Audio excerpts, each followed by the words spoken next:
Dear YouTubers, welcome to Real Turkey channel. I'm your usual presenter, Atilla Yeşilara.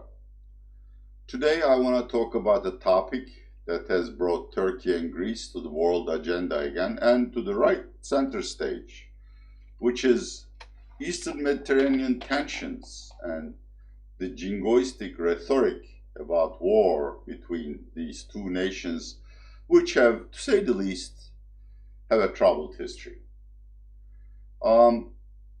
From a personal viewpoint, this is probably the most difficult broadcast I'm currently recording for two reasons. The first is the intellectual reason that it's an extremely complicated issue, the origins of which actually go back in history to Turkey's War of Independence in 1923. And in current time, way beyond the Mediterranean, to Turkey's involvement in Sub-Saharan as well as North Africa. I'll try to distill the argument as much as possible, as much as I am capable of.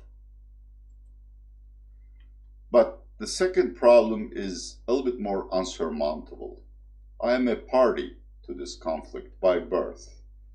My paternal grandfather was kicked out of Cyprus by Greeks. Again, this is not the opening speech of "Let's Blame the Greeks" video.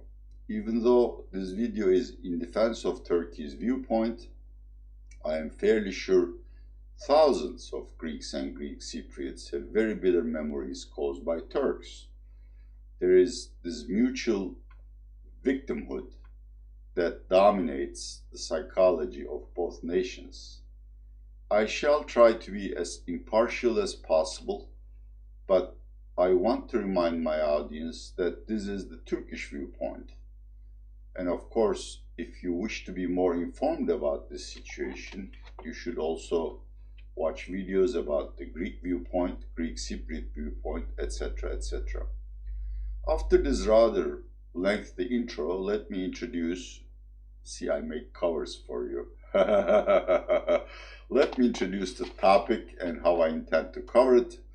First, we need to look at the background to understand why even the slightest spark in the region causes outrage between Turkey and Greece.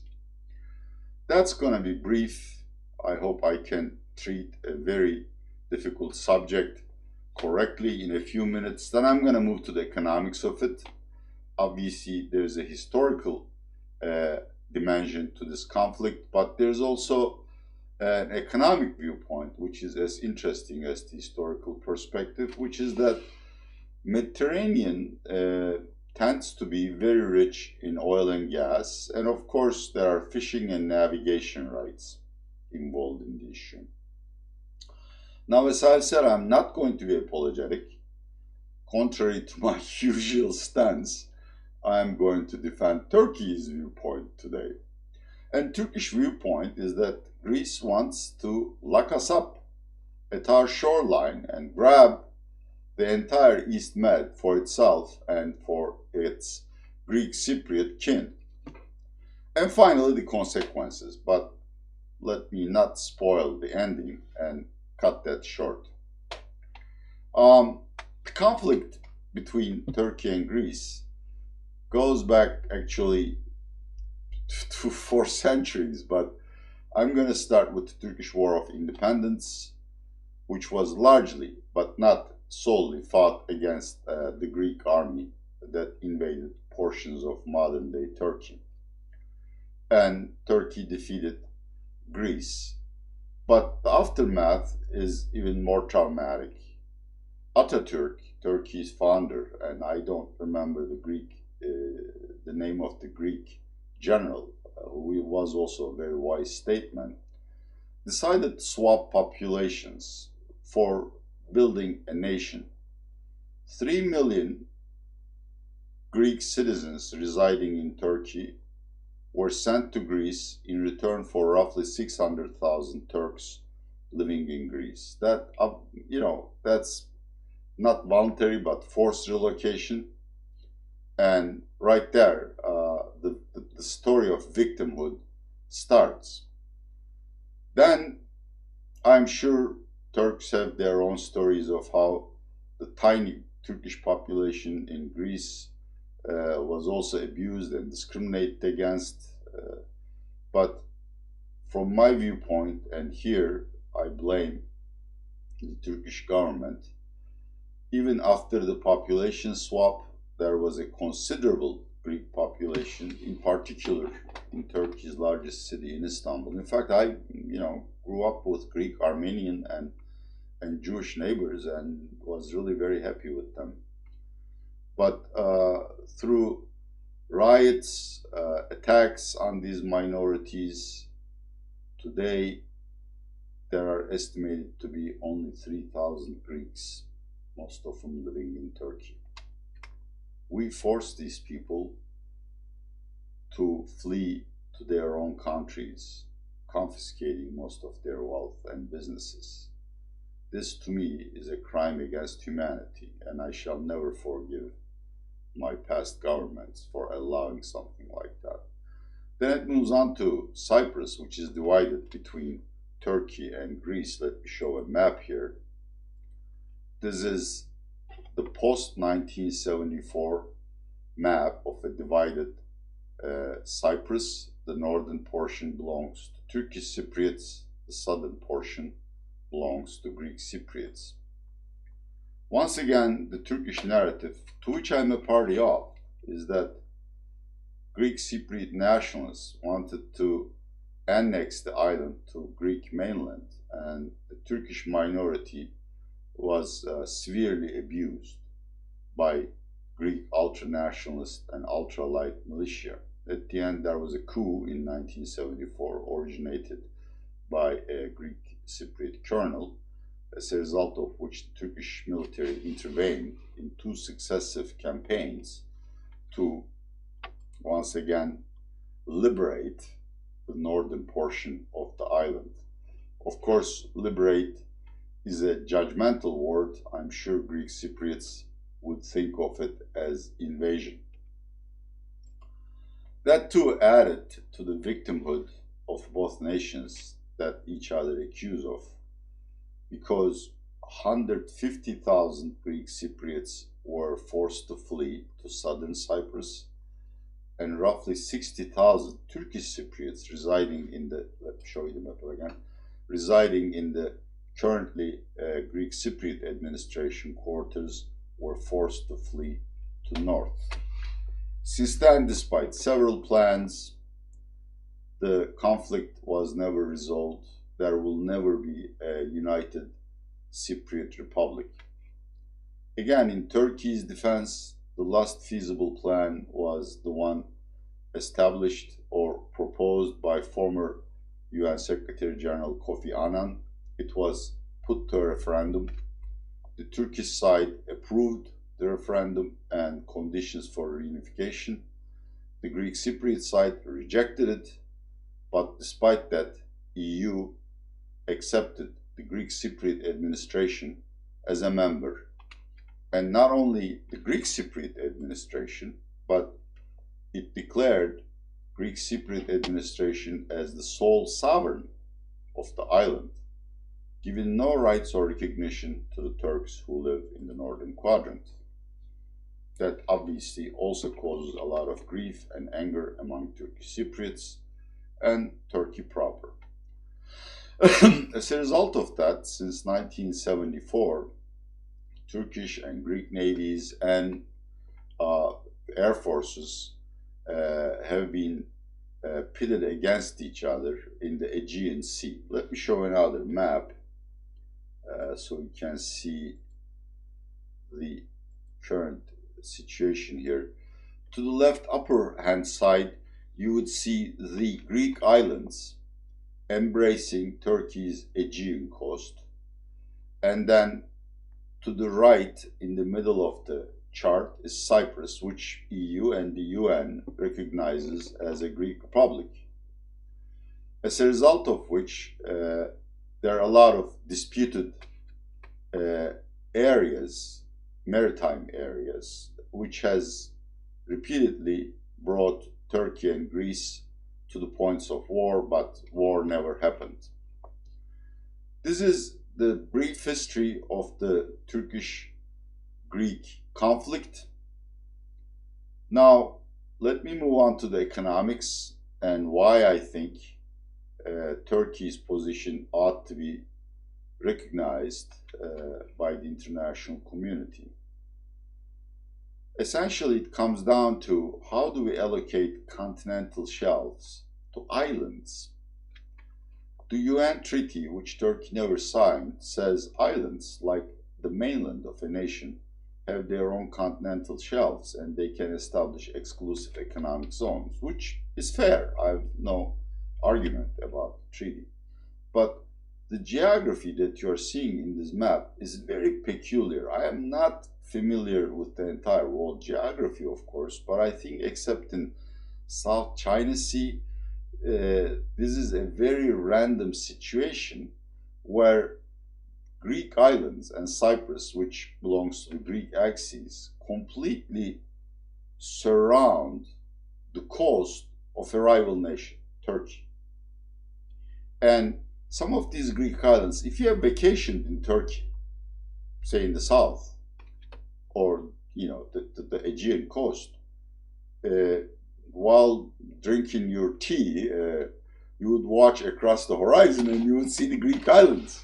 Essentially, if the Greek argument were to be accepted, this orange and light brown colored areas would be part of the Greek continental shelf. And of course, Cyprus would have a continental shelf as well, which would be completely controlled by the Greek Cypriot administration. And you see the results. Turkey has no way out to Mediterranean or Aegean Sea. I mean, if we accept the Greek position, Turkey would be under a virtual Greek barricade or siege. The problem, of course, which makes this very urgent is the discovery of natural gas. I think first offshore Israel and then offshore Cyprus. There are more discoveries. For instance, Egypt has the Zohr field, which is a mega field, and it covers most of Egypt's domestic energy needs. And of course, that whetted the appetite of all the nations that have borders to Eastern Mediterranean, from Egypt to Israel to Turkey and all the other nations in between, Lebanon, for instance. I will be the first to admit that Mr. President Erdogan's brash rhetoric and lack of diplomatic finesse has lost us the friendship of Israel and Egypt, as a result of which Israel, Egypt, Greece, and Greek Cypriots formed a consortium to build a pipeline. Let me show you the map of the pipeline. This is the proposed eastmed pipeline. As you see, it starts from Israel, stops at Cyprus to tap their offshore gas field, goes to Crete, Greece, and Italy. So clearly, anything in between is considered the possession of this particular consortium, and Turkey would not get a share of it. In fact, if such a pipeline were to be built, I didn't show it on a map, but it would be a rival to the pipeline coming from Azerbaijan and transporting gas to Europe at this point. Furthermore, I don't know if it is ever going to be built, but Turkish Stream 2, a pipeline that stretches from Russia's Black Sea coast to Turkey proper, which will in the future export roughly 20 billion cubic meters of gas to Europe, would also be completely useless because all of those gas needs would be covered by this eastmed pipeline consortium, of which Turkey is not a part. And obviously that explains why these two nations are at each other's throats. Turkey decided, let me just go back to the map again.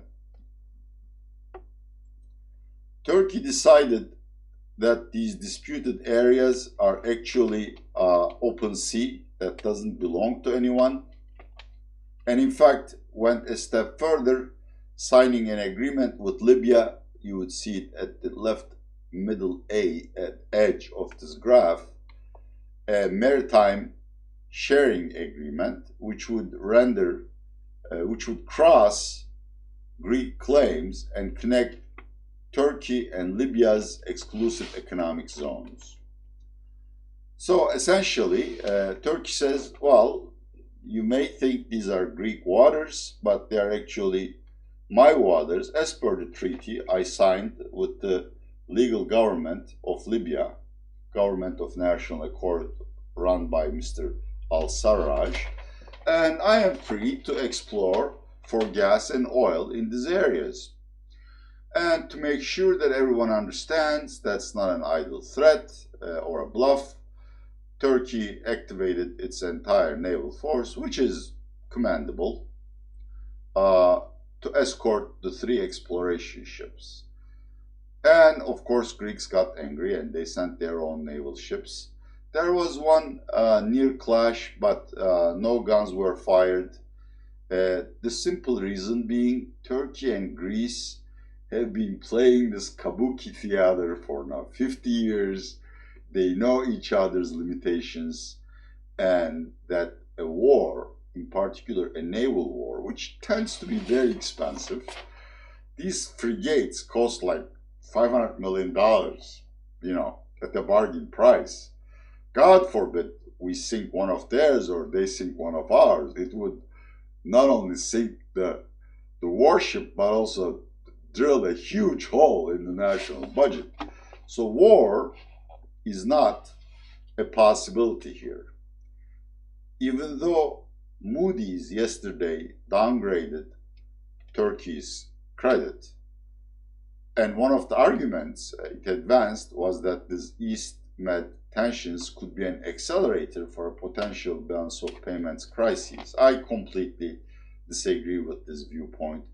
Really, to me, the odds of a war between Greece and Turkey are slightly higher than odds of cannibal aliens invading Washington, D.C. and eating the president or the presidential candidate, not to take political sides.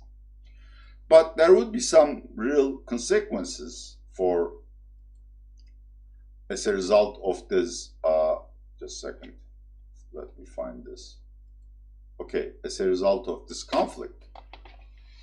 The first result is that EU takes a completely legalistic viewpoint, considers all the disputed areas as Greek sovereign territory. Therefore, Turkish exploration activities are actually concerned incursions into EU land or waters. And that's, a violation of peace. As a result, at the end of September, the EU leaders will have a summit where the dispute between Turkey and Greece will be the #1 agenda. There will be some sanctions, there is no doubt about it. But how severe the sanctions will be is not clear.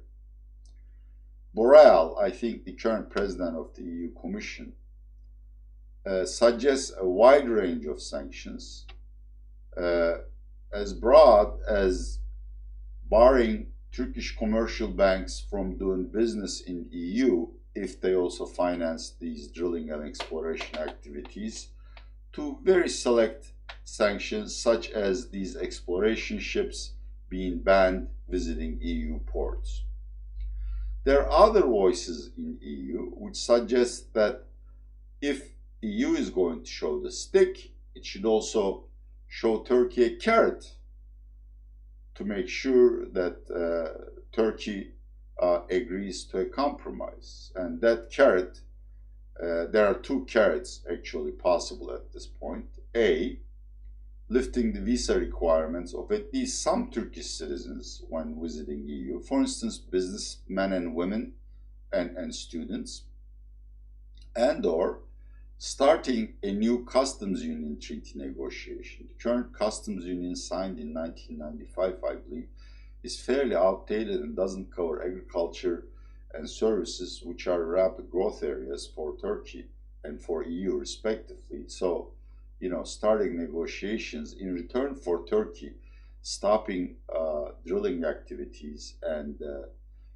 sitting down with Greece is a reasonable compromise. Uh, EU has also proposed a multinational Eastern Mediterranean conference where not only Turkey and Greece, but all the interested parties would sit down and negotiate. These are, good attempts, but I don't think it's going to get anywhere. The Greek side has the international law, the United States, the United Nations Security Council, and EU membership behind it. It sees no reason to compromise with Turkey. It wants the entire Cyprus and it wants to lock Turkey to its coastlines. To me, these are the maximalist claims, not Turkey's argument that much of what Greece claims as its own territorial waters are actually open sea. As far as I'm concerned, what happens in eastmed is going to be another frozen conflict like Cyprus, Kashmir, the border disputes between India and China, and I think there is one between Japan and Russia about some islands north of the Japanese archipelago. There is no solution to them. That's just the way humans are, and me and my children will have to live with this conflict, but it's manageable. But the sad part is, given this conflict and the threat of using military power is going to spoil eastmed hydrocarbons for everyone. No one is going to finance the proposed Greek Cypriot, Egyptian, and Israeli pipeline. If Turkey were to discover oil and gas in disputed maritime territories, Greece will sue in international courts and make sure that gas is not sold. So Turkey can't export, even if it makes a huge discovery of oil or gas in Eastern Mediterranean. So, well, I suppose that's good for environmentalists. I am an environmentalist. The seaboard of eastmed shall stay pristine for the foreseeable future, and this quote-unquote crisis between Turkey and Greece will also blow over like many others in the past. If you are wondering what is the true foreign policy risk for Turkey, for economy and markets as well, it's a Biden presidency, but that's the topic for a different video. Oh my God, I have talked 23 minutes straight. I promised to shorten my broadcasts. This is Atilla Yeşilada presenting for Real Turkey channel with real news from Turkey. If you like it, please share it with your friends. Have a good day and stay healthy.